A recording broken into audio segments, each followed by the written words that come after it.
მოგესალმებით ჩემო გოგოებო, დღეს მოვამზადოთ ომლეტი აეროგრილში. ავიღოთ 3 ცალი კვერცხი, ავთქვიფოთ, დავუმატოთ მარილი გემოვნებით.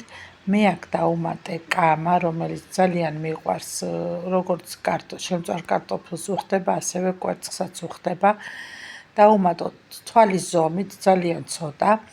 შემდეგ დავუმატე მე 0%-იანი ყველი, ანუ სადიეტო ყველი, თქვენ შეგიძლიათ სულგუნი, როგორი ყველის გინდათ გემოვნებისთან მიხედვით. და აი აქ დავუმატე შავი პილპილი. არ გიგონოთ, რომ აი ვიდეოში მართლა ძალიან ბევრი ჩანს, მაგრამ ამ დროს არ იყო ბევრი.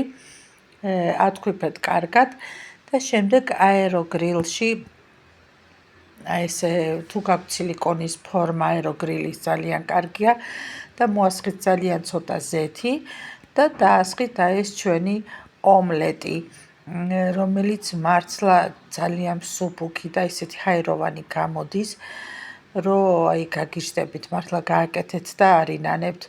და ეხა შევდოთ აი ეს ჩვენი კვერცხი აეროგრილში 180 გრადუსზე 15 წუთით. და შემდეგ რო დარჩება ბოლოს აი უკვე 3-4 წუთი გამოიღეთ.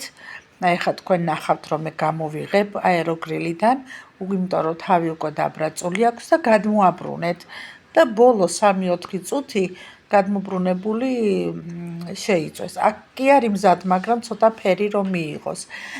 და ეს ჩვენი ომლეტიც, რომელსაც მართლა ძალიან ცოტა კალორია აქვს და ვინც დიეტობთ, ძალიან სასარგებლოა.